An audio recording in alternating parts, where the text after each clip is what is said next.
دیگر اسلام کا سیاسی نظام اور اسلام کے سیاسی نظام کے دیگر تصورات کے ساتھ تقابل یا اس کا جائزہ۔ تو ہم نے اس کا جو مقصد اپنے لکھا ہوا آ رہا ہے کہ غلبہ دین کا نظام قائم کرنا، اور غلبہ دین کے اس نظام کو قائم کرنے کے لیے رضا الہی کا حصول اس کا بنیادی مقصد ہے۔ ہمیں یہاں سمجھنا ہے کہ غلبہ دین کیا ہوتا ہے، غلبہ دین ہم کسے کہتے ہیں اور یہ کیوں ضروری ہے۔ خود قرآن حکیم نے اس آیت میں جو آپ کے سامنے ہے وَالَّذِي أَرْسَلَ رَسُولَهُ بِالْهُدَىٰ وَدِينِ الْحَقِّ لِيُظْهِرَهُ عَلَى الدِّينِ كُلِّهِ، یہ جو آیت ہے اس میں اللہ رب العزت نے نبی کو اور رسولوں کو اور ہدایت کو، دین حق کو دنیا میں بھیجنے کا جو بنیادی مقصد بتلایا ہے وہ اس کے غلبے کی بات کی کہ یہ غالب ہو تمام نظاموں پر۔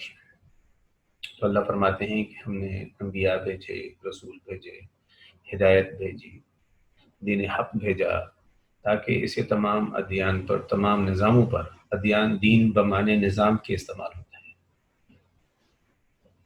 تو تمام ادیان پر یعنی تمام نظاموں پر اسے غالب کیا جائے، یہ بنیادی مقصد ہے۔ اب غلبہ دین سے مراد، اس کے غلبے سے مراد یہ ہے کہ اس کا سیاسی، معاشی اور معاشرتی تصور غالب کیا جائے۔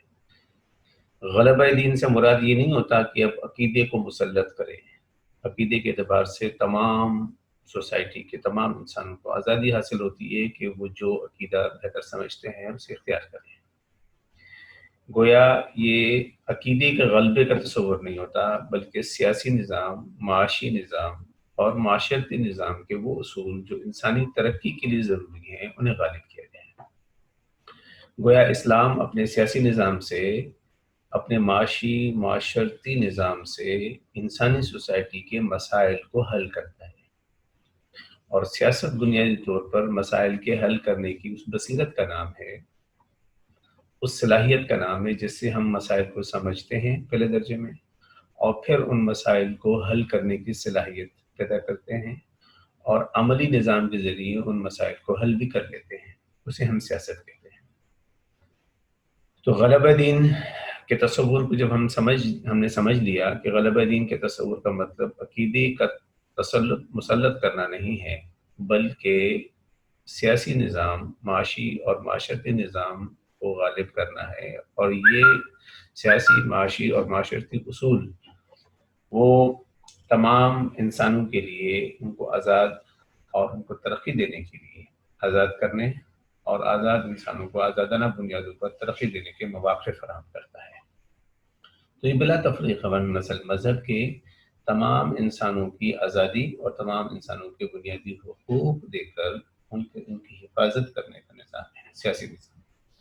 تو جب ہم غلبہ دین کی بات کریں گے، یعنی دین کے نظام کے غالب کرنے کی بات کریں گے، اس کے سسٹم کے غالب کرنے کی بات کریں گے، تو اس سے مراد عقیدے کا غلبہ ہرگز نہیں ہوگا۔ اب ہم اگلے ٹاپک پر آتے ہیں۔ اگلا جو ہمارا پوائنٹ ہے کہ کس اصول کے ذریعے یہ سیاسی نظام غالب رہے گا، وہ اصول ہے شورائیت کا اصول، کہ اکثریت رائے یعنی اجتماعی مفاد کو مقدم رکھنے کا نظام ہوگا۔ اس میں اکثریت یعنی اجتماعیت کا مفاد جو ہے وہ مقدم رہنا چاہیے۔ اس کے لیے نبی کو بھی پابند کیا گیا قرآن کی اس آیت کے ذریعے سے کہ آپ مشورہ یعنی اجتماعیت میں جو امور سر انجام دیں گے، اکثریت کے مشورے سے آپ امور سر انجام دیں گے۔ اس لیے رسول اللہ صلی اللہ علیہ وسلم بحیثیت نبی کے بھی اللہ تعالیٰ کے اس حکم کے پابند ہیں کہ امرہم شورا بینہم، کہ مشورے کی پابندی جو ہے وہ آپ پر، کہ آپ اجتماعی رائے کو پیش نظر رکھ کر اجتماعی مفاد میں فیصلے کریں گے۔ تو سیاست کا یہ اصول جو ہے وہ ہمیشہ برقرار رہے گا کہ اکثریت رائے اور اکثریت کے مفاد کے مطابق فیصلے ہوں گے، تو اس اصول، سیاسی اصول کو پیش نظر رکھا جائے گا۔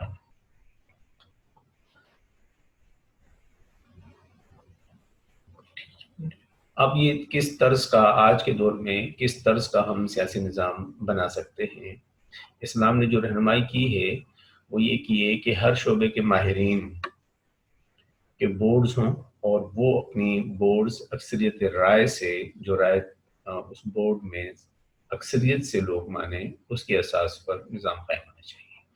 گویا سسٹم قائم ہوگا ماہرین کے رائے سے، کہ شعبے کے ماہرین کی جو رائے ہے اس اعتبار سے سسٹم قائم ہونا چاہیے. اب دیکھیے، ہم اگر تقابل کریں ان تینوں چیزوں میں دیگر نظاموں کا، تو اسلام جو ہے وہ قانون یعنی دین جو ہے اس کے قانون کے غلبے کی بات کرتا ہے، کہ دین الہی کا جو قانون ہے، جو انسانی مفادات کے لیے نہیں بنایا گیا بلکہ کل انسانیت کے لیے بنایا گیا ہے، اور کل انسانیت کے خالق نے بنایا ہے، کسی انسان کا بنا ہوا نہیں ہے، اس کے غلبے کی بات کی جا رہی ہے. یہاں کسی انسان، کسی طبقے کے مفادات کے تحت بنے ہوئے نظام کو غالب کرنے کی بات نہیں ہو رہی ہے. تو غلبہ دین کے تصور میں دیگر نظاموں سے ہمارا تقابل اس اعتبار سے ہے. اسلام اجتماعی مفادات کو مقدم رکھتا ہے اپنے تصور کے اعتبار سے، جبکہ ہم دیکھیں کہ دنیا بھر میں جو نظام موجود ہیں وہاں انسانوں کے بنائے ہوئے نظام ہیں، اور وہاں آمریت قائم ہوتی ہے خاص طبقے کی. اجتماعی مفاد کو مقدم رکھنا جو اسلام میں لازمی اصول ہے، اس کی وہاں پابندی موجود نہیں ہے. اسی طرح ایک عام آدمی کی رائے، اس رائے کی اساس پر سسٹم بنتا ہے، جبکہ اسلام ماہرین کے آراء کی بنیاد پر نظام تشکیل دینے کی بات کرتا ہے. اگر یوں کہیں ہم کہ ہمارے ہاں پاکستانی پارلیمنٹ میں اگر ایک شخص منتخب ہو کر آتا ہے، وہ شعبے کا ماہر نہیں ہوتا لیکن وہ اس شعبے کا وزیر بنا دیا جاتا ہے. ہمارے ہاں پاکستان کی تاریخ میں ایسے لوگ وزیر تعلیم رہے جو ان پڑھ تھے. ہمارے ہاں انڈسٹری کے منسٹرز ایسے رہے ہیں جن کو انڈسٹری کا نہیں پتہ. ہمارے ہاں فائنانس کے منسٹر ایسے رہے ہیں جن کو فائنانس کے ابجد کا معلوم نہیں ہے. ہمارے ہاں زراعت کے منسٹر ایسے رہے ہیں جنہیں زراعت کے علم کا کوئی تجربہ، کوئی علم، شعور نہیں. تو یقیناً دیکھیے کہ ماہرین کی نگرانی، شعبے کے ماہرین کے نگرانی کے نتیجے میں اب ہمارے الیکشن ہوتا ہے، تو اس الیکشن میں جس کے پاس سرمایہ ہے وہ سرمایہ کی بنیاد پر الیکٹ ہو کر ممبر بنتا ہے، اور اس کی رائے کی اہمیت قانون سازی میں بن جاتی ہے، جبکہ وہ شعبے کا ماہر ہے یا نہیں اس سے کوئی قطع تعلق. اسلام کے نظام سیاست کا جو طرز ہے وہ یہ کہتا ہے کہ زندگی میں، ہماری زندگی میں جتنے بھی شعبے ہیں، چاہے ہم زراعت سے تعلق رکھتے ہیں، اگر ہماری اکانومی میں 60-70% زراعت سے وابستہ لوگ ہیں، تو زراعت کے ماہرین کو الیکٹ ہونا چاہیے، اور وہ اپنے فیصلے شعبے سے متعلق فیصلے کرنے کا حق رکھیں. انڈسٹری ہے، اگر 20% انڈسٹری آپ کی سوسائٹی میں ہے، تو 20% لوگ پارلیمنٹرین وہ ہوں جو انڈسٹری کے ایکسپرٹس ہوں، اور وہ آ کر فیصلہ کریں. اسی طرح ہر شعبے سے متعلق جتنا اس سماج میں ان کا حجم موجود ہے، اس اعتبار سے ان کے ماہرین کو پارلیمنٹ میں آ کر قانون سازی کرنی چاہیے اور اس کی رہنمائی کر کے آگے بڑھنا چاہیے.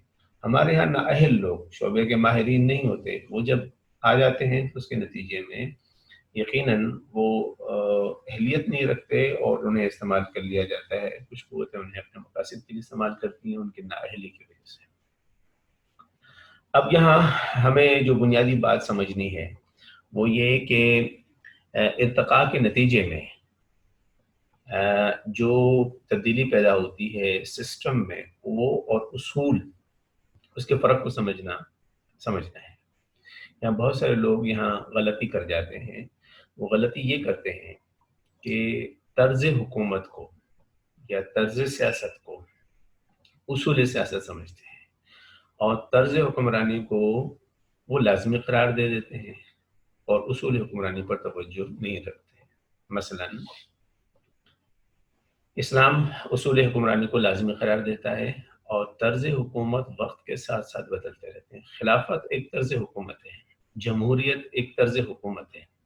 ہم یہ کہیں کہ اسلام خلافت کی بات کرتا ہے، خلافت طرز حکومت اس وقت کا ہے جو تجارتی دور ہے، جہاں رسول اللہ صلی اللہ علیہ وسلم نے ریاست قائم کی، اور اس کے بعد خلفاء نے اس ریاست کا ایک ڈھانچہ اس وقت کے اعتبار سے تشکیل دیا. نظام حکومت تشکیل دیا، تو وہ نظام حکومت اس وقت کے معروضی حالات کے تناظر میں تھا، وہ طرز حکومت انہوں نے اس طرح کا قائم کیا، لیکن اصول حکمرانی وہی تھے جو رسول اللہ صلی اللہ علیہ وسلم نے قائم کیے تھے۔ اب طرز حکومت وقت کے ساتھ بدلتا ہے، آپ اس کو یوں سمجھیے اسی بات کو کہ جس طرح طرز جنگ آج وہ اختیار نہیں کیا جا سکتا جو طرز جنگ رسول اللہ صلی اللہ علیہ وسلم کے دور میں اختیار کیا گیا، لیکن اصول جنگ آج بھی وہی اختیار کیے جا سکتے ہیں جو رسول اللہ صلی اللہ علیہ وسلم نے اپنے دور میں اختیار کیے۔ آج ہم یہ کہیں کہ پاکستان آرمی تلوار کے ذریعے، گھوڑوں کے ذریعے اور ہاتھیوں کے ذریعے جنگ لڑے، تو آپ اس کو کیا سمجھیں گے؟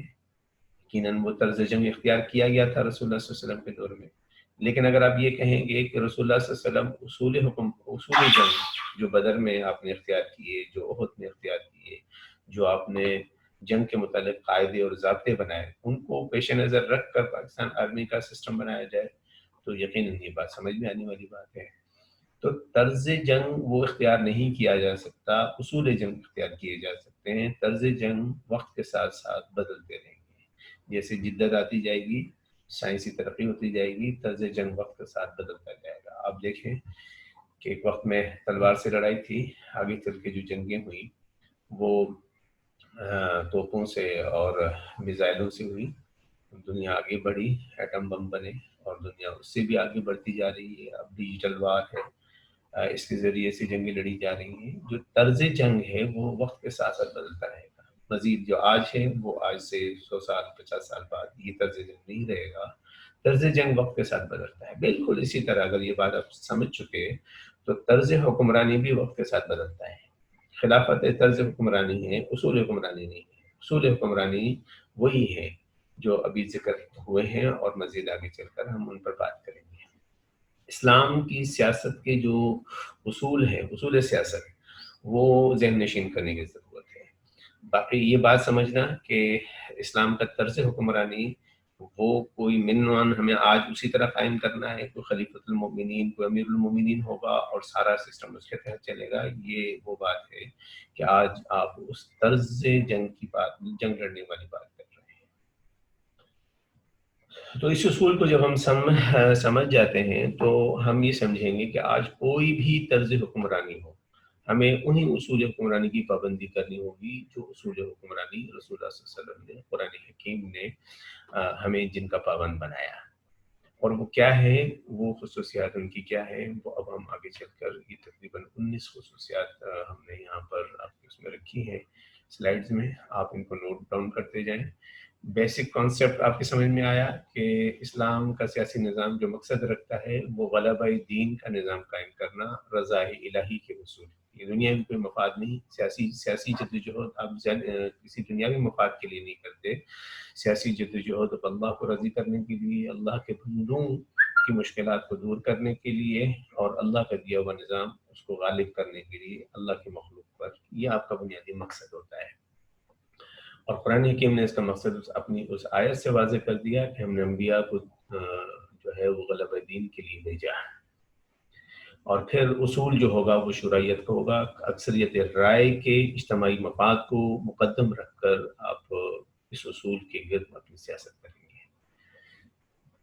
ماہرین کے بورڈز کی اساس پر آپ فیصلے کریں گے، آپ ہر ایرے غیر نتھو خیرے کو فیصلہ کرنا، ہر شعبے کے متعلق فیصلے کرنے کا حق نہیں دیں گے، اور وقت کے ساتھ ساتھ طرز حکمرانی آپ تبدیل کریں گے، اصول حکمرانی کی پابندی آپ پر لازم ہوگی۔ اب آئیے ہم خصوصیات کی طرف آتے ہیں کہ سیاسی نظام کی خصوصیات کیا ہیں۔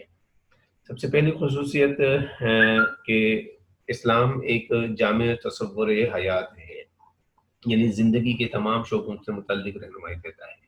اس کے مقابلے پر آپ کیپٹلزم اور سوشلزم کا جائزہ لیں تو وہ دونوں معاشی نظام ہیں، صرف معیشت سے متعلق، اور پھر اس معاشی نظام کو اپنے مفادات کو غالب کرنے کے لیے دونوں نظام اپنا ایک سیاسی تصور رکھتے ہیں۔ گویا یہ سیاسی معاشی نظام ہے، اس کے لیے اپنا ایک سیاسی نظام رکھتے ہیں، جبکہ اسلام ایک مکمل تصور حیات ہے جو ہمارے عقیدے، عبادات، ہماری روح سے متعلق، ہمارے جسم سے متعلق، ہماری سماجیات سے متعلق، تمام اخلاقیات سے متعلق تمام شعبوں میں مکمل ایک رہنمائی فراہم کرتا ہے۔ تو اگر ہم یہ کہیں کہ دیکھیے سوشلزم کے مقاصد میں انسانی اخلاق نہیں ہے. سوشلزم کے مقاصد میں ایک معاشی نظام، متوازن معاشی نظام قائم کرنا ہے. اسی طرح سرمایہ داری نظام کے پیش نظر کوئی اخلاقی نظام دنیا کے اندر غالب کرنا نہیں ہے، بلکہ ان کے ہاں سرمایہ کی بالادستی کے اساس پر ایک نظام جو ہے وہ قائم کرنا ان کا بنیادی مقصد ہے. اسلام ایک مکمل اخلاقی نظام بھی رکھتا ہے. اسی طرح وہاں روح اور روحانی تقاضے یا عبادات ان دونوں نظاموں میں کوئی اہمیت نہیں رکھتے، جبکہ اسلام اپنے نظام کے اندر عبادات کا تصور کے اندر رکھتا ہے. تو ان تمام تصورات، جتنے بھی تصورات ہیں جن کا تعلق ہمارے عقیدے کے ساتھ ہے، ہماری عبادات کے ساتھ ہے، ہماری معاشرت کے ساتھ ہے، ہماری اخلاقیات کے ساتھ ہے، ہمارے تہذیب و تمدن کے ساتھ ہے، ہماری معیشت کے ساتھ ہے، اسلام ان تمام شعبوں سے متعلق رہنمائی دیتا ہے. تو پہلی بات کہ اسلام کا تصور جامع تصور حیات ہے، اور جامع تصور حیات بنیادی طور پر ایک مکمل تصور زندگی ہے جو اسلام ہمیں فراہم کرتا ہے. دوسری بات یہ کہ اسلام کا سیاسی نظام ہمیں وحدت انسانیت کی بات کرتا ہے کہ ہم جو سیاست ہے وہ اس مقصد کے لیے کریں کہ سوسائٹی میں وحدت انسانیت پیدا ہو. ہم انسانوں میں وحدت قائم کرنا چاہتے ہیں. اسلام انسانوں میں وحدت قائم کرنا چاہتا ہے اور انسانوں کی تقسیم کو روا نہیں رکھتا. اور اس وحدت کو قائم کرنے کے لیے جو سیاست کی جاتی ہے وہ اس میں جو درپیش رکاوٹیں ہیں زندگی کے کسی بھی شعبے میں، ان رکاوٹوں کو دور کرنا ہے. گویا اسلام سیاسی حکمت عملی، ایسی سیاسی حکمت عملی اختیار کرنا چاہتا ہے، ایسی اسٹریٹجی بنانا چاہتا ہے جس سے زندگی کے تمام شعبوں میں وحدت قائم ہو، اور ان شعبوں میں جو رکاوٹیں ہیں انسانی زندگی کے شعبوں میں، ان رکاوٹوں کو دور کیا جائے. تیسری خصوصیت کی طرف ہم آگے آتے ہیں کہ اسلام کے سیاسی نظام کی تیسری خصوصیت کیا ہے. اسلام دراصل اختیارات میں شراکت کے اصول پر اپنا نظام تشکیل دینا چاہتا ہے کہ جتنے سیاسی اختیارات ہیں وہ تمام کے تمام لوگ اس میں شریک ہوں، ان اختیارات کو اپنے شعبے کی مہارت کے اعتبار سے استعمال کریں.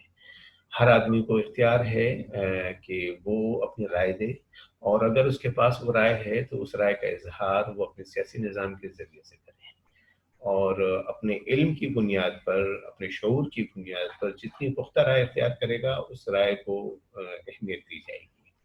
آپ اگر دیکھیں تھوڑا سا اس اعتبار سے تھوڑا سا جائزہ لیں اس کا، اسلام کے سیاسی نظام اور تاریخ اسلام کا، کہ بہت سارے ایسے لوگ جو سوسائٹی میں آج ہم جن کو پسماندہ طبقہ کہتے ہیں، کہ معاشی طور پر بہت زیادہ پسماندہ ہوتے ہیں، اسلام کے تاریخ اسلام میں ان لوگوں نے جو مطلب برتن بنانے سے یا کپڑا بنانے سے تعلق رکھنے والے غریب لوگ تھے، ان لوگوں نے علم حاصل کیا، اور علم کے بعد وہ ملک کے سب سے بڑے قانون ساز، قانون دان بنے.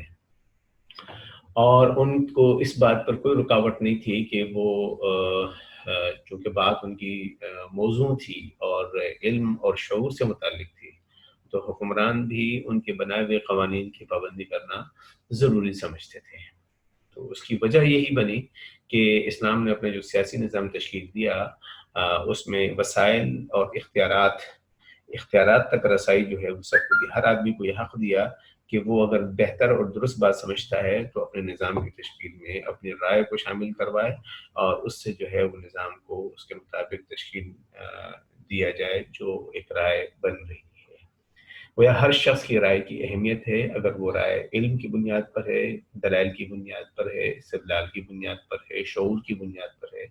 تو شعور کو عزت حاصل ہے، تعلیم کو، علم کو عزت حاصل ہوتی ہے. چوتھی خصوصیت، اسلام اپنے سیاسی نظام میں تمام افراد، اقوام کے برابر حقوق کو بلا تفریق رنگ، نسل، مذہب کے فراہم کرتا ہے. اب دیکھیں اسلام جو ہے وہ جب سیاسی حقوق کی بات کرتا ہے تو ان سیاسی حقوق کا تعلق، سیاسی نظام کا تعلق کسی ایک فرقے مذہب سے نہیں ہوتا، بلکہ تمام مذہب کے لوگوں کو یکساں سیاسی حقوق فراہم کرتا ہے. اس کے مقابلے پر آپ دیگر جو تصورات ہیں یا دیگر مذاہب ہیں ان کا جائزہ لیں تو وہاں اس کا فرق کیا جاتا ہے. مثلا آج بھی دنیا کی بڑی طاقتوں میں کالے گورے کا فرق کیا جاتا ہے، یعنی نسلی اعتبار سے فرق کیا جاتا ہے کہ وہ حقوق کالوں کو حاصل نہیں ہوتے جو گوروں کو حقوق حاصل ہیں۔ اور آج بھی دنیا میں یہ تصورات بڑے گہرے طور پر سوسائٹی میں پائے جاتے ہیں۔ اسلام نے اس تصور کو اپنے ابتدائی دور میں آج سے 1400 سال پہلے اس کو ختم کر دیا کہ کوئی بھی انسان جو ہے وہ صرف نسل کی بنیاد پر، میں نے آپ کو مثالیں دی کہ بہت سارے لوگ جن کا تعلق جو ہے وہ نسلی اعتبار سے، مثلا جیسے حضرت بلال حبشی ہیں، حبشہ سے ان کا تعلق ہے اور وہاں ایک غلامانہ زندگی گزار رہے تھے۔ اسلام نے ان کو وہ عزت دی کہ وہ بہت سارے صحابہ سے افضل قرار پائے اور بہت سارے سرداروں سے زیادہ افضل قرار پائے۔ ان کی عزت، ان کا وقار، ان کا مرتبہ وہ بہت بلند ہوا، اگرچہ وہ اس سے پہلے والے سسٹم میں وہ انتہائی پسماندہ اور بے توقیر زندگی گزار رہے تھے۔ اسلام نے ان کو عزت دی، اور یہ عزت دیکھیے کہ ہمارے ایمان کا حصہ بنی کہ ہم مسلمان ہیں تو ہمیں بلا تفریق تمام انسانوں کو عزت اور تمام انسانوں کو حقوق فراہم کرنے ہیں۔ اب ذات پات کے تصور یہاں مذاہب میں بھی پائے جاتے ہیں کہ چھوت ذاتیں ہیں، شودر ذاتیں ہیں، برہمن ذات ہے، اونچی ذات ہے، نچلی ذات ہے، اور ان تصورات کے نتیجے میں انسانوں میں فرق کیا جاتا ہے حقوق کی تقسیم کے اعتبار سے۔ اسلام ایسے کسی بھی تصور کو تسلیم نہیں کرتا جس میں انسانوں کو ذات پات یا رنگ نسل مذہب کی بنیاد پر تقسیم کیا جائے۔ ہم اپنے پانچویں خصوصیت کی طرف آگے آئیں گے کہ اسلام کے سیاسی نظام کی پانچویں خصوصیت کیا ہے کہ اسلام سیاسی قانون جو ہے، ریاست کا جو قانون ہے، اس میں تمام کو یکساں قانون کا تابع بناتا ہے۔ اس کے لیے مثال میں نے لکھی ہے کہ اس وقت میں ایک چوری کا معاملہ آیا رسول اللہ صلی اللہ علیہ وسلم کے پاس، اور بہت سارے سرداروں نے سفارش کی کہ یہ سردار کی بیٹی ہے، اسے جو ہے وہ معاف کر دیا جائے۔ تو رسول اللہ صلی اللہ علیہ وسلم نے کہا کہ یہ تو فلاں فاطمہ ہے، اگر یہ فاطمہ بنت محمد بھی ہوتی، میری بیٹی بھی ہوتی، تو میں اسے یہی سزا دیتا جو سزا اللہ تعالیٰ نے دی ہے، میں بھی اس سزا کا اسی طرح پابند ہوں اس قانون کا جو قانون سب کے لیے ہے، اللہ نے بنایا ہے، وہ کسی ایک قبیلے کے لیے، رنگ نسل کے لوگوں کے لیے نہیں ہے، بلکہ قانون سب کے لیے ہے۔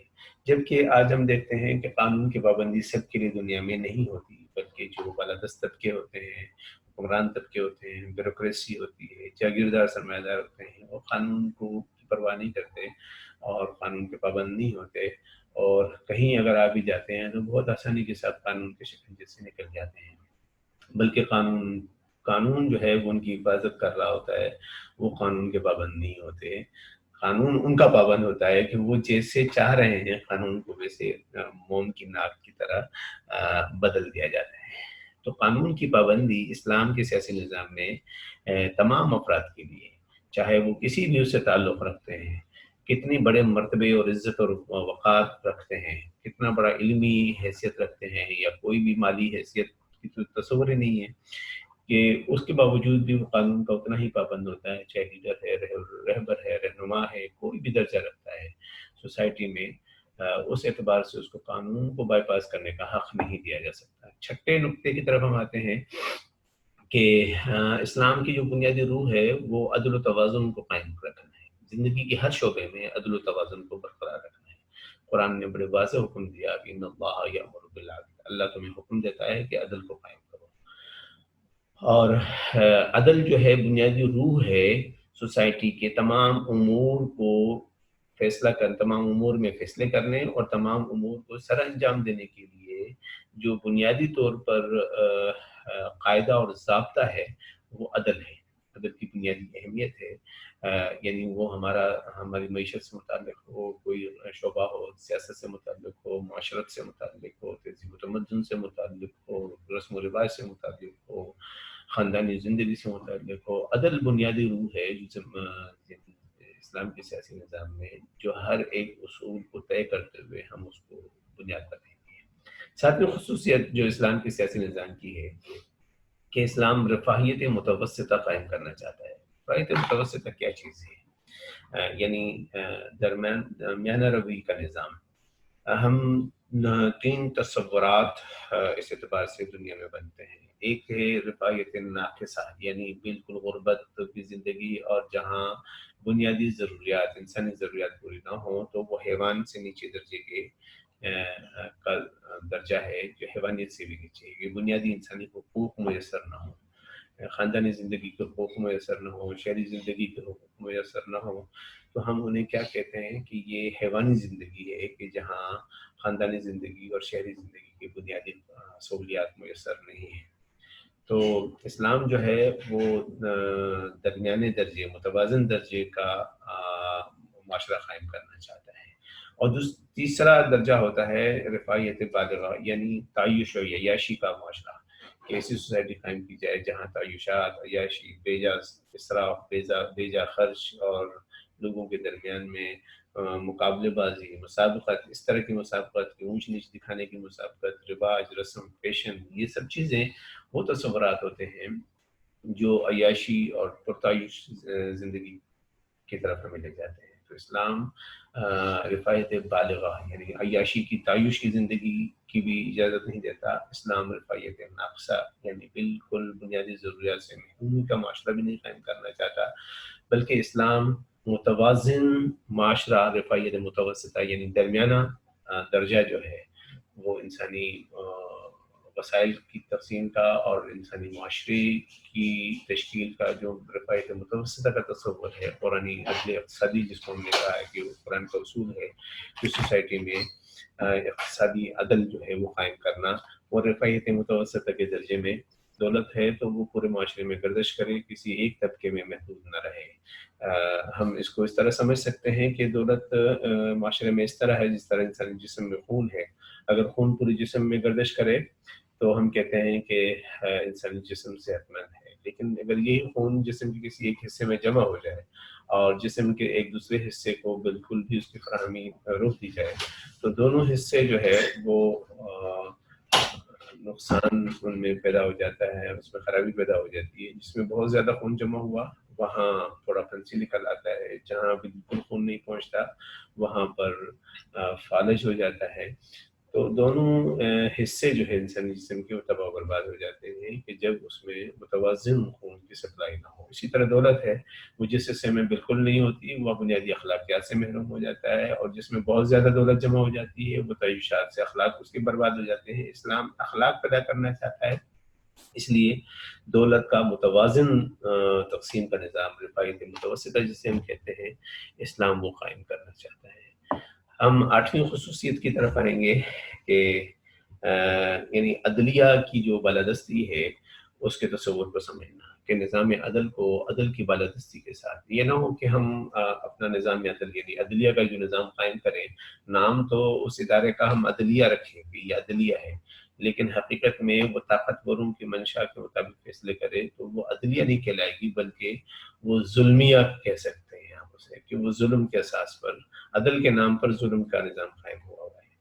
تو عدل کی روح کو برقرار رکھنا، عدل کو یقینی فراہم کرنا، اس کی بنیاد پر عدلیہ کا نظام قائم کرنا، یہ سیاست کا بنیادی یعنی کام ہے، سیاست کی بنیادی ذمہ داری ہے، سیاسی نظام کی بنیادی ذمہ داری ہے کہ وہ ایسا عدلیہ کا نظام، عدالتی نظام قائم کرے کہ جس عدالتی نظام کے نتیجے میں وہ پورے معاشرے میں عدل کی فراہمی بلا تفریق رنگ نسل مذہب کے تمام لوگوں کو عدل کی فراہمی یقینی بنائی جا سکے. 9ویں خصوصیت کی طرف ہم آئیں گے کہ اجتماعی معاشی وسائل میں شراکت پیدا کرنا، یعنی ہم نے پیچھے بات کی تھی کہ اختیارات میں جو ہے شراکت قائم کرنا. اب یہاں پر ہم بات کر رہے ہیں کہ وسائل، معاشی وسائل تک حق معیشت میں مساوات، یعنی تمام لوگوں کو جو اجتماعی سیاسی وسائل ہوں گے، سوسائٹی کے جتنے بھی معاشی وسائل ہوں گے، اجتماعی وسائل ہوں گے، ریسورسز ہوں گے، مینز آف پروڈکشن ہوں گی، ان سب تک تمام لوگوں کو برابر رسائی کا حق دیا جائے گا اسلام کے سیاسی نظام میں.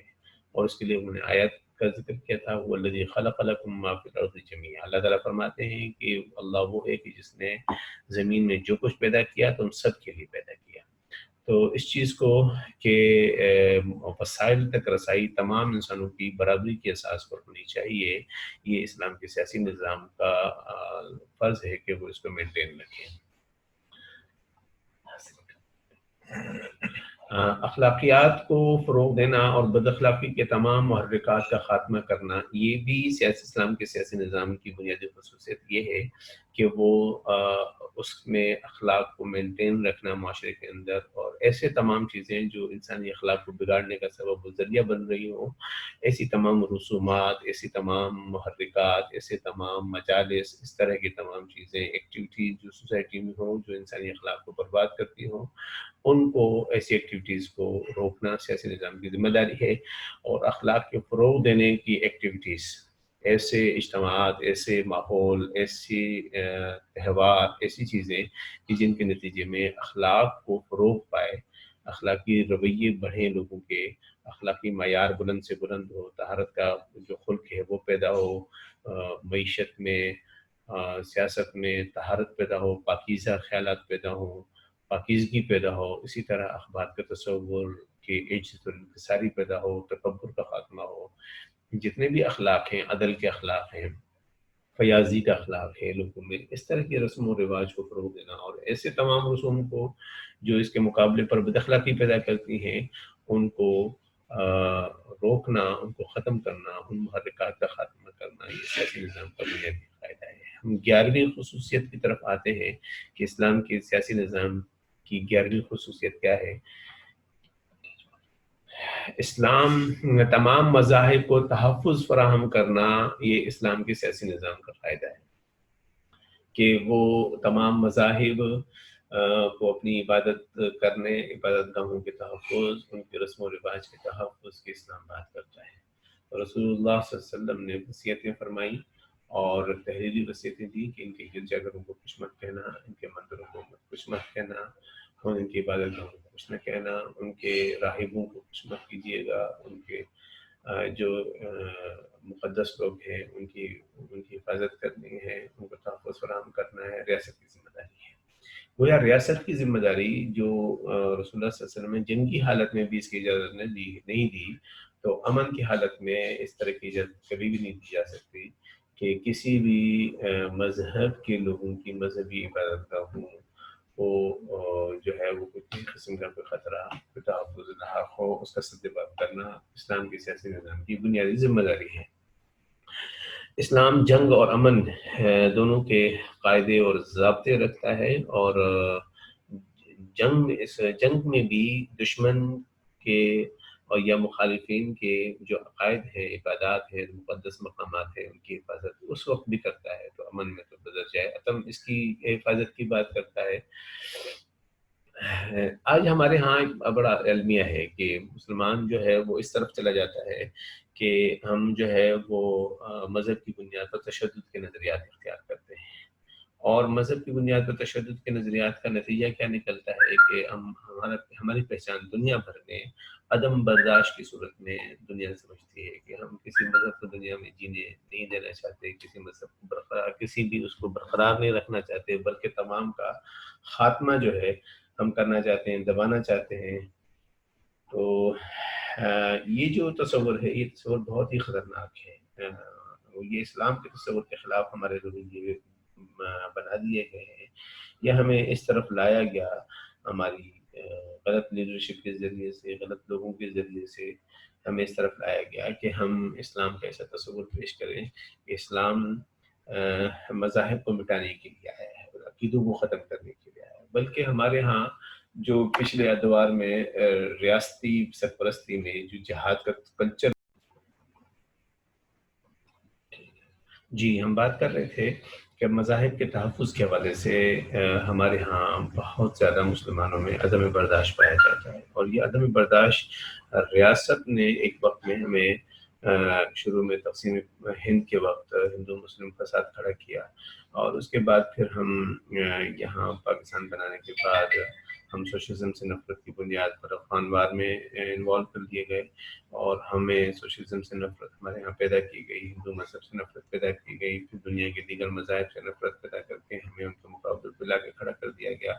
مذاہب سے نفرت اسلام نہیں سکھاتا، کوئی بھی مذہب انسانی مذہب سے نفرت نہیں سکھاتا۔ یہ تعلیم بڑی خطرناک قسم کی مسلمانوں میں پیدا کر دی گئی کہ مسلمان کے بارے میں اب یہ تاثر دنیا میں پیدا ہو گیا کہ یہ اپنے مذہب کے علاوہ باقی تمام مذاہب کو دنیا سے مٹانا چاہتے ہیں۔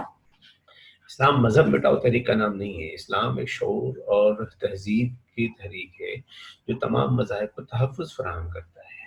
اسلام کی اصول جنگ سے میں نے آپ کے سامنے مثال رکھی کہ رسول اللہ صلی اللہ علیہ وسلم نے جنگی قاعدے قانون میں بتایا ہے کہ ان کی حفاظت کرنی ہے، ان کے جو مقدس ہستیاں ہیں ان کی حفاظت کرنی ہے، بلکہ ان کے خدا کو بھی برا بھلا نہیں کہنا ہے جس کو وہ خدا سمجھتے ہیں۔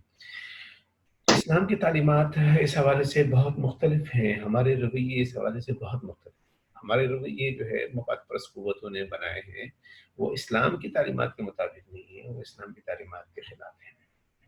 جس طرح دیگر رویے ہمارے، وہ رویے بھی ہمارے ایسے بنا دیے گئے کہ جو رویے اسلام جو چاہتا ہے، اسلام کا سیاسی نظام جو رویے پیدا کرنا چاہتا ہے، وہ رویے ہمارے سیاسی رویے نہیں ہیں، وہ رویے ہم نے پیدا کر لیے جو اسلام کے خلاف رویے ہیں۔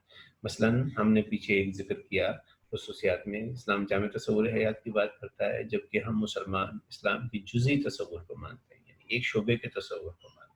کسی نے تصور کو اسلام سمجھ لیا، صرف اسی کو اسلام سمجھتا ہے۔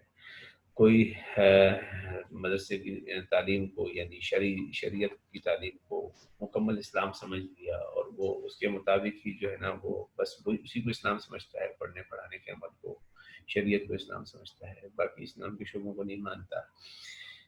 اسی طرح ہم دیکھیں کہ وحدت انسانیت یعنی اسلام کے سیاسی نظام کی اساس تھی، اس کے مقابلے پر ہمارے ہاں جو رویہ پایا گیا وہ فرقہ واریت کا رویہ پایا گیا۔ ہم وحدت انسانیت کے بجائے یعنی فرقہ واریت کی بات کرتے ہیں۔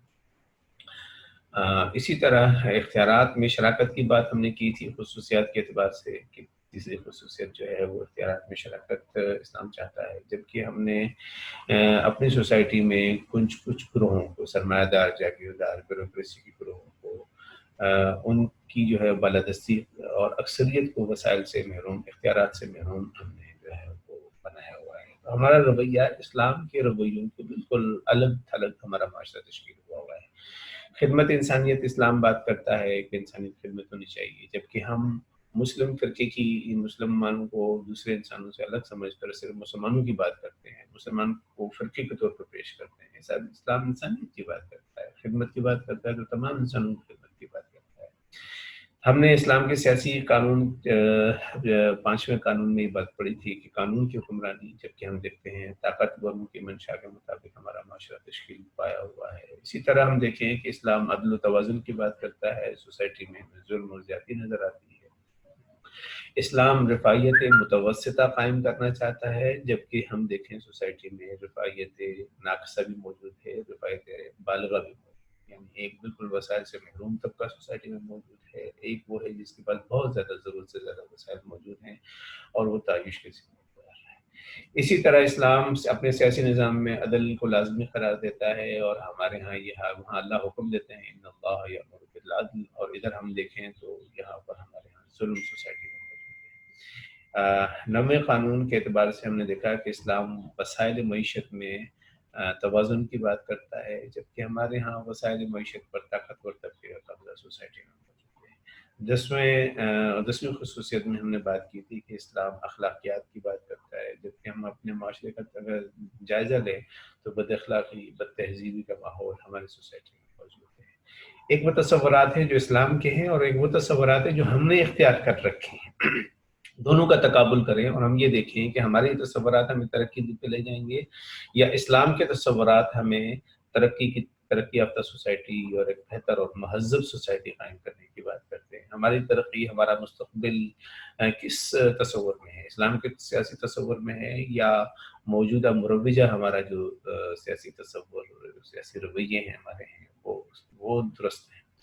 مذاہب کو تحفظ فراہم کرنا اسلام لازمی قرار دیتا ہے، جبکہ ہم مذاہب کی بنیاد پر تشدد کا نظریہ رکھتے ہیں۔ یہ ہمارے نظریے کیا ہیں اور اسلام کا نظریہ کیا ہے۔ آگے ہم 12ویں قاعدے کی طرف آئیں گے کہ 12ویں خصوصیت جو ہے وہ اسلام اقوام کے تشخص کی بات کرتا ہے کہ ان کی زبان کی، ان کے کلچر کا تحفظ ہونا چاہیے، جبکہ ہم دیکھیں کہ ہمارے ہاں سندھی، پنجابی، پٹھان کے آپس میں تنازعات موجود ہیں، اور پھر ہم مسلم قومی تصور کی بنیاد پر یعنی کہ مسلمان ایک قوم ہے، اور اس کے نتیجے میں ہم قوموں کے شناخت کے حقوق کو نہیں مانتے، اسلام کے خلاف سمجھتے ہیں۔ اب ہمارا یہ تصور درست ہے یا قرآن کا وہ تصور کہ قرآن نے آیت جس میں نے آپ کے سامنے رکھی ہے وَجَعَلْنَاكُمْ شُعُوبًا وَقَبَائِلَ لِتَعَارَفُوا، قرآن کہہ رہا ہے کہ ہم نے آپ کو قوم قبیلوں میں تقسیم کیا تاکہ آپ کی شناخت ہو. اور ہمارے ہاں مسلمان مفکرین بتلاتے ہیں کہ مسلمان قوم ہے اور باقی سب چیزیں ختم ہونی چاہیے. ہم نہ سندھی ہیں، نہ ہم بلوچی ہیں، نہ ہم پٹھان ہیں، نہ ہم پنجابی ہیں.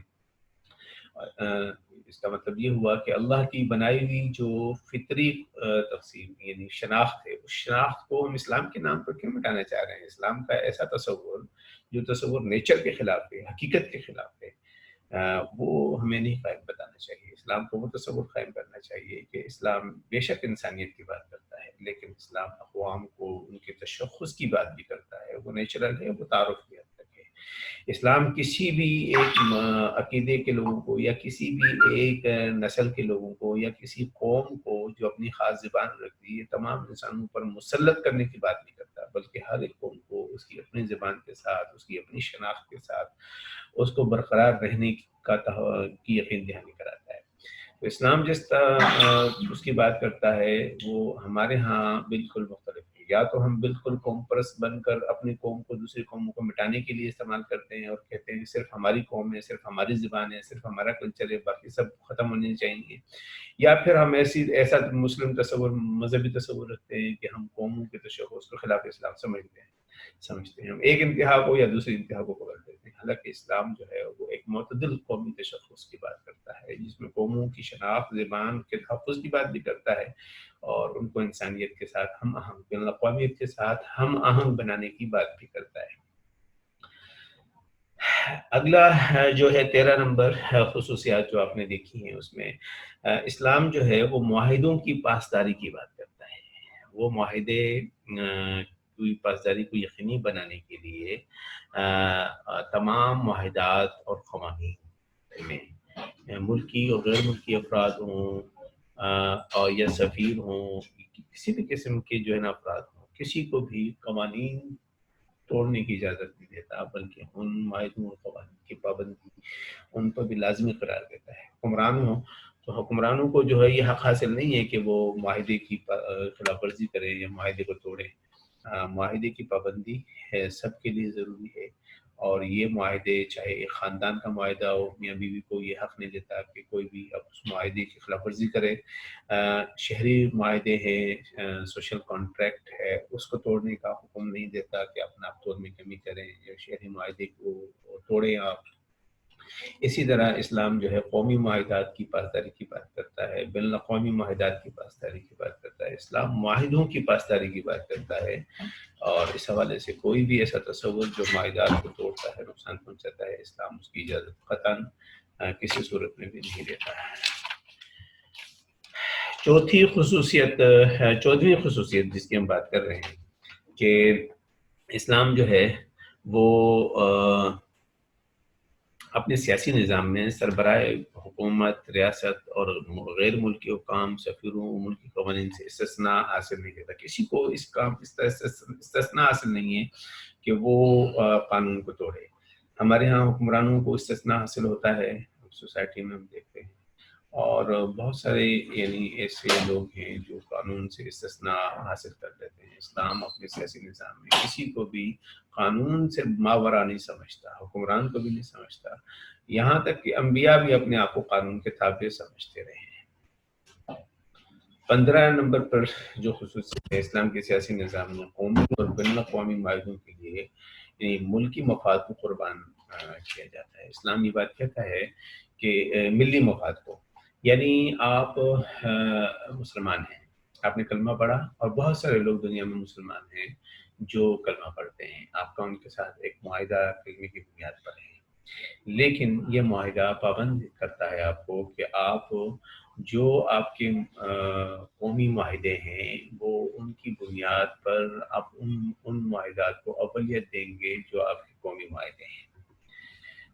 قومی اور بین الاقوامی معاہدے وہ اہمیت رکھتے ہیں ملی معاہدے پر. ملی معاہدے میں اگر آپ کو اجازت دیتا ہے قومی نظام آپ کو اجازت دیتا ہے تو ان مسلمانوں کی آپ مدد کریں گے. اگر قومی نظام آپ کو اجازت نہیں دیتا تو ان مسلمانوں کی آپ مدد نہیں کریں گے.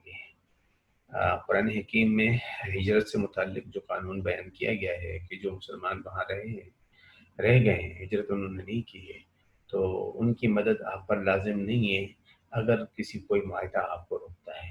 گویا مسلمانوں کی مدد جو ہے وہ اس وقت کر سکتے ہیں جب آپ کے قومی نظام اور بین الاقوامی نظام آپ کو اس کی اجازت دے، ادروائز آپ جو ہے اس ملی معاہدے کو قربان کر سکتے ہیں، ملی مفاد کو قربان کر سکتے ہیں قومی معاہدوں کو کی پاسداری کرنے کے لیے۔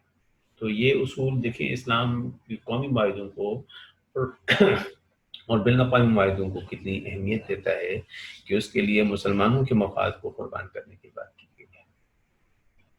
اگلی خصوصیت، اسلام مذہب کی اساس پر سیاسی تنظیم کو ممنوع قرار دیتا ہے۔ اسلام اس بنیاد پر کہ مسلمان ہیں تو مسلمانوں کی تنظیم، ہمارے ہاں تو المیہ کہ فرقوں کی اور مسلکوں کی سیاسی تنظیمیں بنی ہوئی ہیں کہ جی اب اسلام سیاسی اصول جو قرار دیتا ہے وہ کل انسانیت کی اساس پر، یعنی قوم کی اساس پر سیاسی تنظیم کی بات کرتا ہے کہ قوم کو منظم کیا جائے، کسی مسلک کو منظم کر کے سیاسی طور پر اس کی بنیاد پر تنظیم بنا دی جائے، یا کسی مذہب کے لوگوں کو سیاسی طور پر منظم کرنے کی اجازت نہیں دیتا، بلکہ قومی معاہدے، قومی بنیادوں پر سیاسی تنظیم تشکیل دینے کی بات کرتا ہے کہ اس میں تمام افراد قوم کے اس میں شامل ہوں۔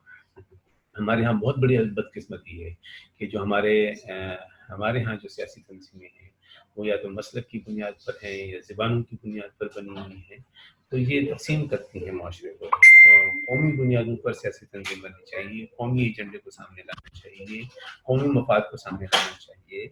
یہاں مسلک کے مفاد کو یا زبان کے مفاد کو سامنے رکھ کر جو تنازعات پیدا ہوتے ہیں، اسلام اس کی اجازت نہیں دیتا ایسی کسی سیاسی تنظیم کی کہ جو مذہب کی بنیاد پر، یعنی مسلم مذہبی بنیاد پر سیاسی تنظیم بنانے کی اجازت قطعاً اسلام کو دیتا۔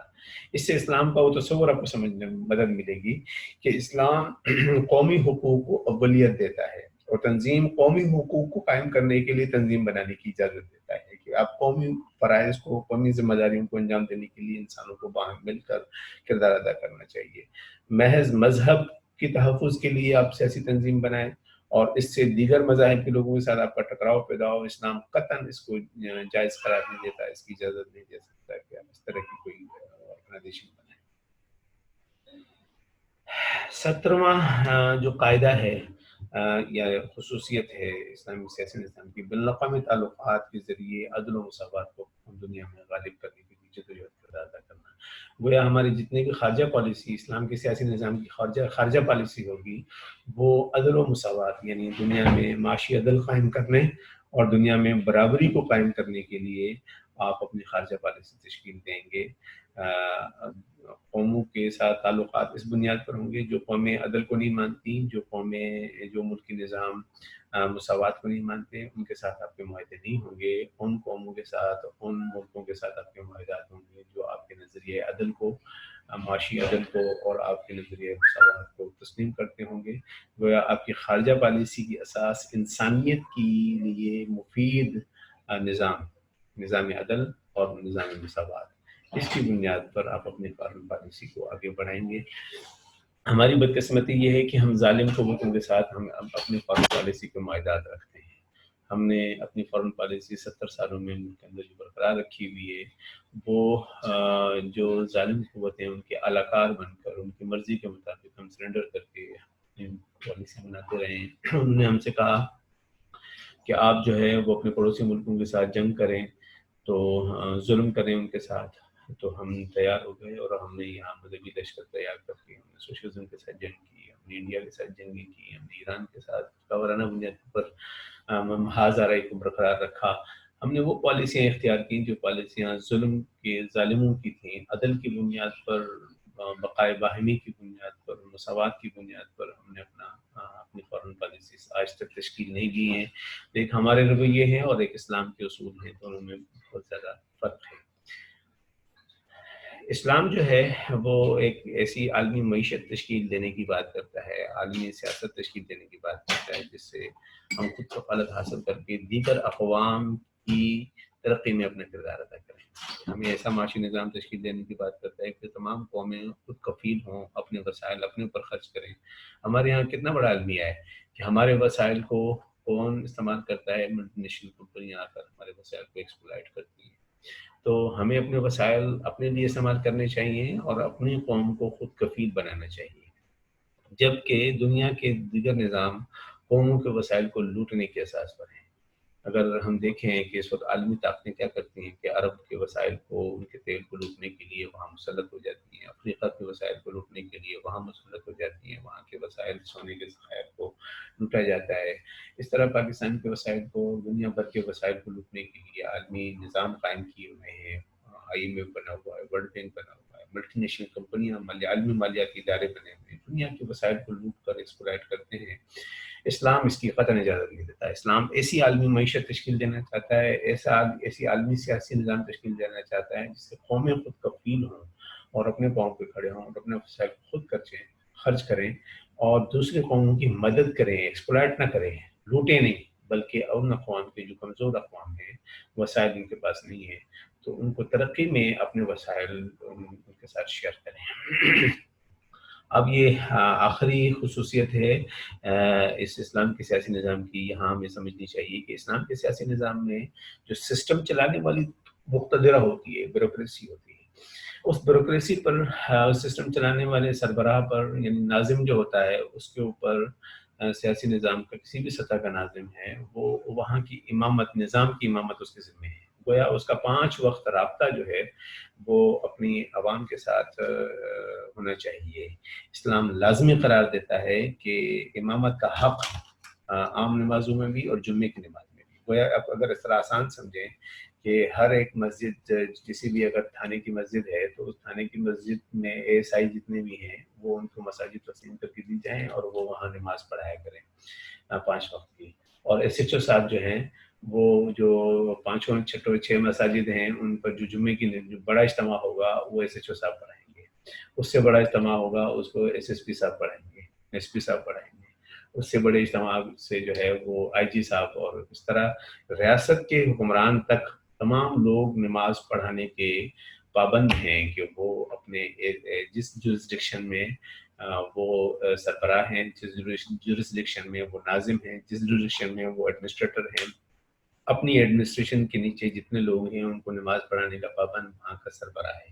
اسلام کے سیاسی نظام میں یعنی ریاست کے سربراہ کا عام آدمی کے ساتھ جو تعلق ہے، رابطہ ہے، اس رابطے کو بڑی اہمیت دی گئی ہے کہ یہ رابطہ مسلسل ہونا چاہیے. ایسا نہیں ہے کہ 5 سال بعد ووٹ لینے کے لیے آئے، دروازے پہ ٹھکریں کھائیں اور ووٹ لینے کے بعد پھر 5 سال تک وہ نظر ہی نہ آئے. تو یہ رابطہ نہیں کہے گا. رابطہ دن میں 5 وقت کا رابطہ جو ہے، وہ جس ناظم کو آپ نے ووٹ دیا ہے وہ دن میں 5 وقت آپ کے ساتھ آپ کو نماز پڑھائے اور آپ اس کی گریبان سے پکڑ کر اسے پوچھیں کہ جی آپ نے وعدہ کیا تھا، یہ گلی اب تک نہیں بنی ہے، صفائی اب تک نہیں ہوئی ہے، سسٹم نہیں بن رہا ہے، سسٹم کام نہیں کر رہا ہے، یہاں سسٹم چوک ہو گیا ہے. تو 5 وقت وہ آپ کے گھیرے میں ہوں. اور جب وہ نصیحت وہی کر سکتا ہے جو اچھا کردار ادا کرے.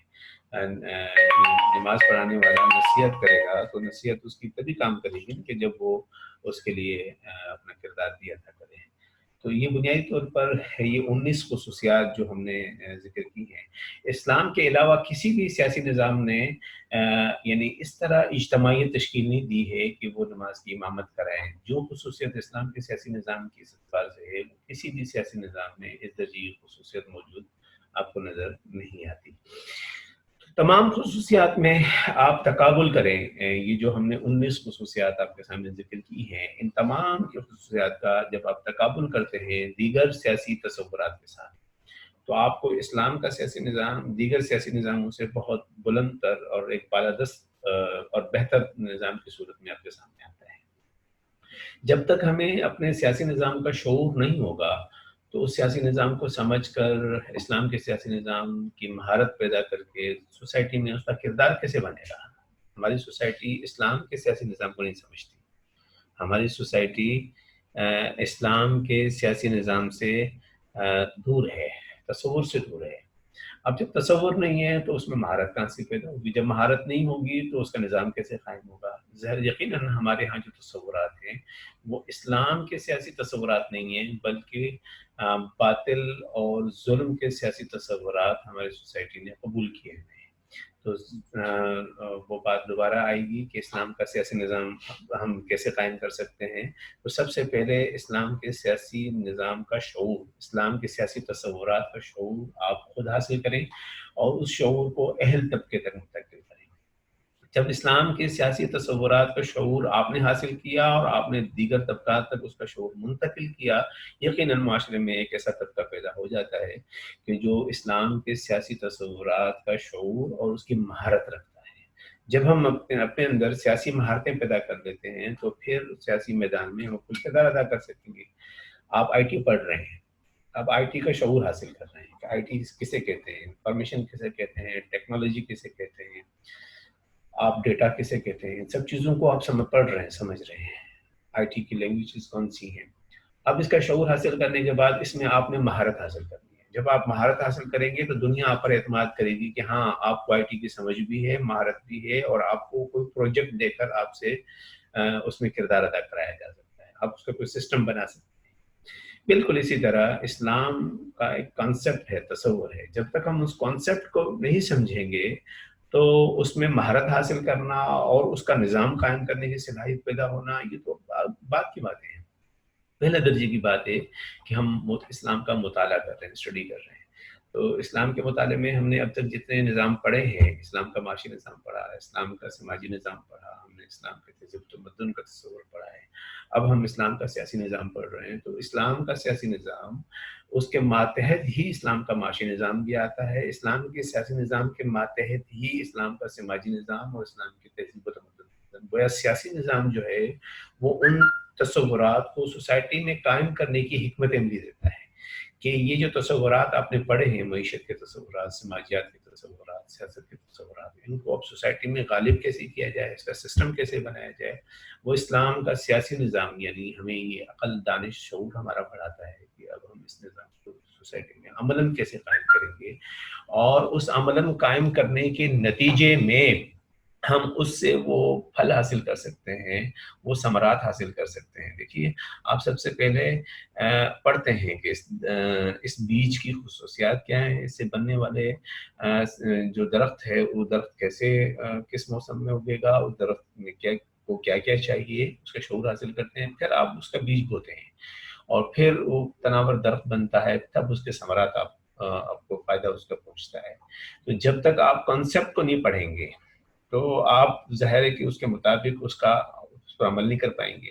آپ کو اس کے لیے زمین اس طرح کی چاہیے، آپ کو اس طرح کی کھاد چاہیے، اس طرح کی آپ کو غذائیں دینی ہے، اس طرح کے موسم کے اعتبار سے آپ کو بیج جو ہے وہ زمین میں ڈالنا ہے.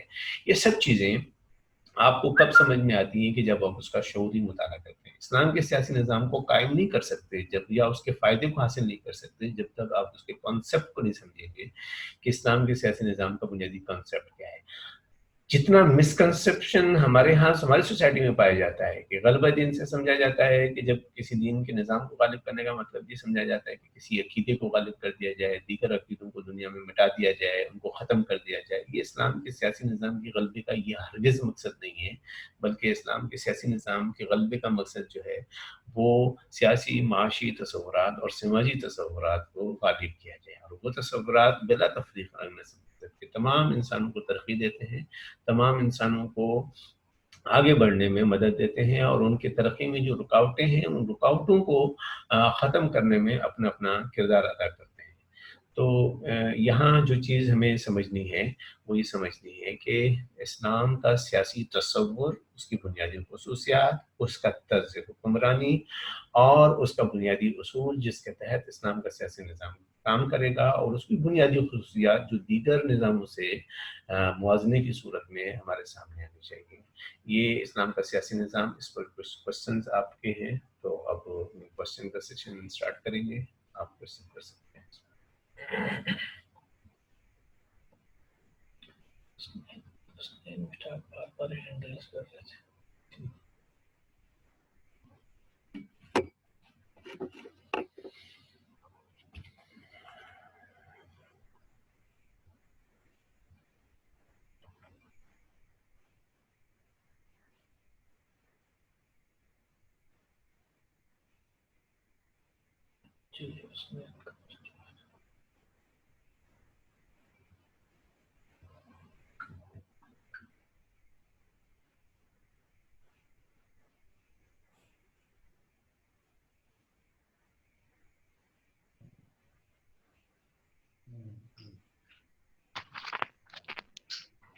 السلام علیکم سر. وعلیکم السلام. سر میں حسنین بات کر رہا ہوں آئی ٹی سیکشن اے سے. سر میرا ایک کوشچن ہے آپ سے. جی. سر آپ نے جو اسلامی سیاسی نظام آپ نے پڑھایا ہے کہ ہمیں کیسے پتا چلے کہ غیر مطلب مذہبوں کے کیا حقوق ہے، کیا عباد ہے، کیا سر یہ ہمیں اسلامی سیاسی نظام صرف قرآن سے ہی ملتا ہے نا سر؟ جی ٹھیک. سر ایک اور میرا کوشچن تھا سر، یہ جو قرآن شریف میں اللہ تعالیٰ نے فرمایا کہ آپ مشاہدہ کریں، سر مشاہدے میں کیا ہم غیر مذہبوں سے مطلب میل جول کر سکتے ہیں؟ کیا انہوں سے کھا پی سکتے ہیں؟ جی دیکھیں، دو باتیں آپ کی طرف سے ہیں. غیر مسلموں سے تعلقات کے حوالے سے دونوں باتیں آپ کا، دونوں سوالات غیر مسلموں سے تعلقات کے اعتبار سے. یہ غیر مسلم سے ہمارے تعلقات کیسے ہونے چاہیے؟ دیکھیے، ایک دو باتیں یہاں سمجھنی چاہیے. ایک بات ہے کہ غیر مسلم اور ایک ہے سیاسی دشمن. سیاسی دشمن جو اسلام کے سیاسی نظام کا دشمن ہو، چاہے وہ مسلمان کیوں نہ ہو یا غیر مسلم ہو، کوئی بھی ہو، اس کے ساتھ جو تعلقات ہیں وہ نوعیت مختلف ہوتی ہے. جب اس کے ساتھ ہم حالت جنگ میں ہوتے ہیں تو پھر ہمیں حالت جنگ میں ہی رہنا ہوتا ہے، کیونکہ وہ اس سیاسی نظام کی مخالفت کر رہے ہیں جو انسانیت کو ترقی دینا چاہتا ہے. اس کے مقابلے پر کوئی بھی آئے، چاہے وہ مسلمان ہو غیر مسلم ہو، اس کے ساتھ تعلقات کی نوعیت اور ہوتی ہے. وہ جنگی حالت میں ہوتا ہے ہمارے ساتھ. ایک وہ کہ جو سیاسی تصورات کو تسلیم کر لیتے ہیں، معاشی تصورات کو تسلیم کر لیتے ہیں، آپ کے ساتھ رہتے ہیں، ان کے ساتھ آپ ہر طرح کے جو اسلام نے چیزیں جائز قرار دی ہیں مذہباً، ان تمام چیزوں کو ان کے ساتھ شیئر کر کے کھا سکتے ہیں. آپ ان کے ساتھ کوئی اس میں ایشو نہیں ہے. اصل جو ہے نا وہ ہے کہ ہم ان کو تحفظ فراہم کریں، کہ ان کو سیاسی حقوق کا حاصل ہوں، ان کو معاشی حقوق حاصل ہوں، ان کو وسائل تک رسائی حاصل ہو، معاشرے میں ترقی کرنے کے مواقع حاصل ہوں، تعلیم کے وسائل تک رسائی حاصل ہو، معاشی وسائل تک ہو، سیاسی اداروں تک ان کی رسائی ہو. ان کے اندر صلاحیت ہے تو ان کو انتظامی ذمہ داریاں ملنی چاہیے. یہ حقوق ہیں ان کے، اور یہ حقوق بلا تفریق ہم تمام مذاہب کے لوگوں کو دینے کے پابند ہیں اسلام کے اعتبار سے. ہم کسی بھی اب شروع سے دیکھیے کہ مسلمان ادوار میں جو بنیادی ذمہ داریاں ہیں وہ غیر مسلموں کو دی جاتی رہی ہیں صلاحیت کی وجہ سے. یعنی قومی سطح کا نظام بنتا ہے اور قوم کے تمام افراد کو قومی نظام تشکیل دینے میں اور اس کے کردار کو نبھانے کا حق دیا جاتا ہے. اور اس اعتبار سے قومی سیاسی نظام، قومی معاشی نظام میں کوئی فرق نہیں کیا جائے گا کہ یہ حقوق کی تقسیم میں کہ اس کا مذہب سے کیا تعلق ہے، اس کا تقوی سے کیا تعلق ہے، اس کا مسلک سے کیا تعلق ہے، اس کا رنگ نسل سے کیا تعلق ہے. بلا تفریق ہم تمام اگر ملکی نظام بنائیں گے تو قوم کے تمام افراد کو برابر حق دیں گے. بین الاقوامی نظام بنائیں گے تو تمام اقوام کو بین الاقوامی نظام میں برابر حق دیں گے بلا تفریق رنگ نسل.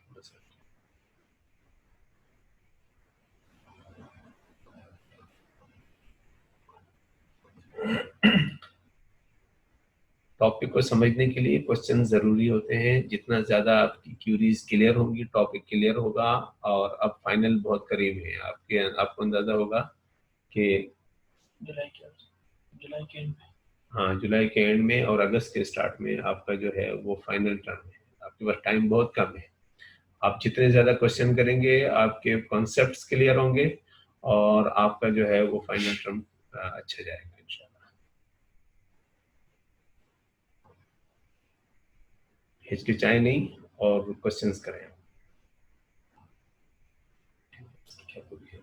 میں نے ان کو میسج کر دیا تھا سپورٹ میں بھی کر.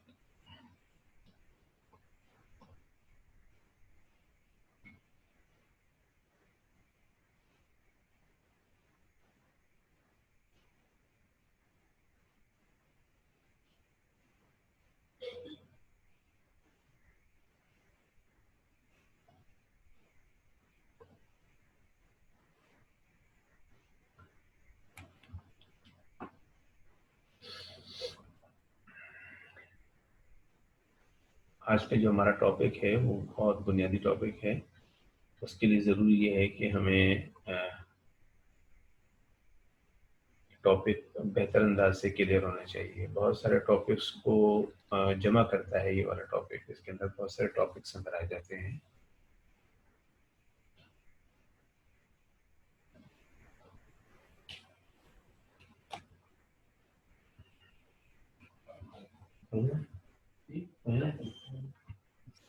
کچھ اگر بات ایسی ہے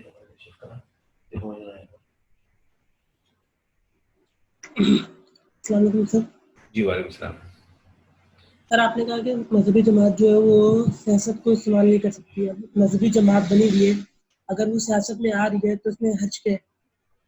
جی مذہب کی بنیاد پر سیاسی تنظیم نہیں بنے گی، مذہب کی بنیاد پر سماجی تنظیم یا فکری تنظیم بن سکتی ہے کہ جو مذہب کا فکر ہے آپ لوگوں تک پہنچانے کے لیے مذہبی جماعت بنا سکتے ہیں. کہ آپ مذہب کی تعلیمات دینا چاہتے ہیں، اس میں آپ کی کوئی پابندی نہیں ہونی چاہیے. یا آپ سماجی کام کرنا چاہتے ہیں مذہب کے نام سے تو اس کی بھی آپ کو اجازت دی جا سکتی ہے. لیکن سیاسی تنظیم، جی آپ کے نیٹ کا ایشو تو نہیں ہے. دیکھیے اگر آپ مذہبی تنظیم اس مقصد کے لیے تشکیل دیتے ہیں کہ مذہب کے افکار اور تعلیم کو شائع کرنا چاہتے ہیں، اس کی اشاعت کرنا چاہتے ہیں، اس پہ تو کوئی پابندی نہیں ہے. مذہبی تنظیم اگر آپ کسی سماجی یا جو ہے مسائل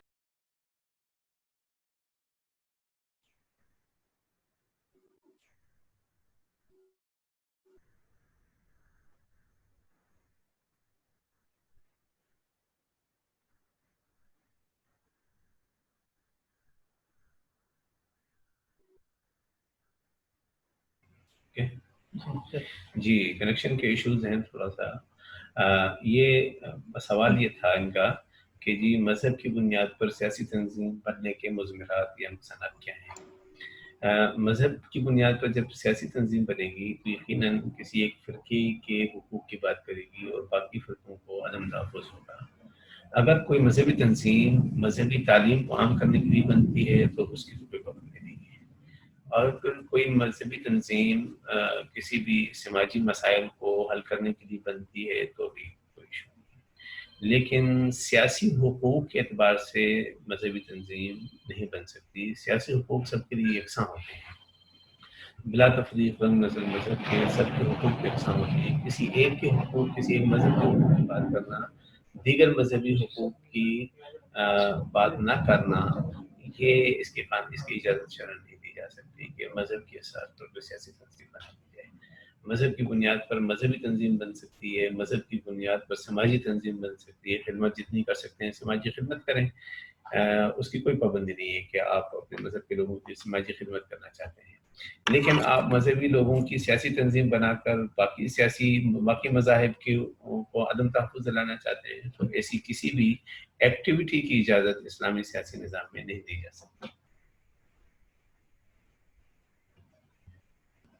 آپ اپنی سوسائٹی کا بھی جائزہ لیں نا کہ مذہب کی بنیاد پر یا مسلک کی بنیاد پر جتنی سیاسی تنظیمیں بنتی ہیں دیگر مسلک کے لوگوں کو عدم تحفظ ہوتا ہے اور ان کو خوف لاحق ہوتا ہے کہ یہ سیاسی نظام غالب آ گئی، یہ سیاسی تنظیم اگر غالب آ گئی تو ہمارے مسلک کو مٹا دے گی، ہمارے مسلک کو نقصان پہنچائے گی.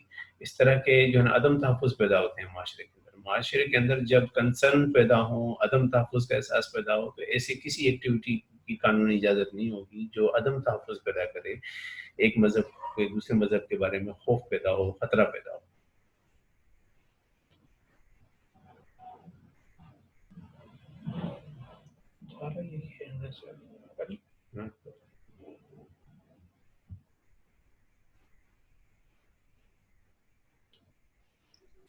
سر وہ ٹھیک ہے آپ کی بات کہ مسلک کی بنیاد پہ نہیں ہے، لیکن سر اگر ایک مذہبی جماعت ہے وہ سیاست تو پھر کر سکتی ہے نا، اس میں تو کوئی ایشو نہیں ہے نا.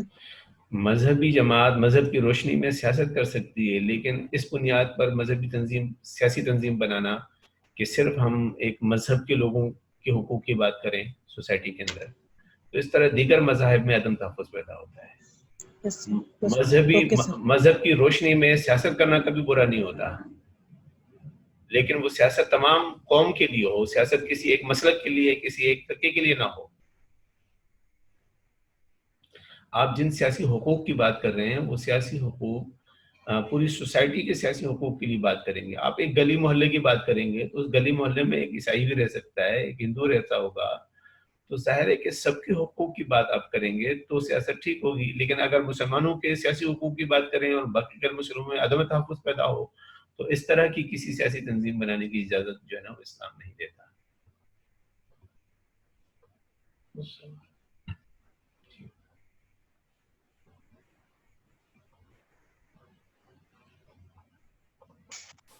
جی السلام علیکم سر.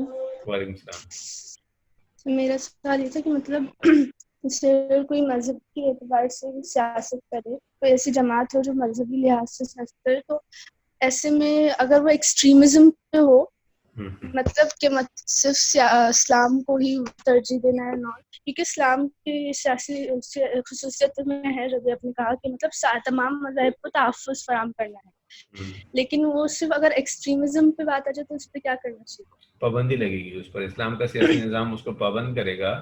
ایسی کوئی سیاسی تنظیم بنانے کی اجازت نہیں ہوگی جو کسی ایک فرقے کی بات کرے. ظاہر ہے کہ وہ اسلام کی بات نہیں کر رہی ہے, وہ تنظیم مسلمانوں کی بات کر رہی ہے اور مسلمانوں کو ایک فرقے کے طور پہ پیش کر رہی ہے. اسلام کے نام پر بننے والی جو تنظیم ہوگی وہ اسلام کی بات کرے گی, انسانیت کی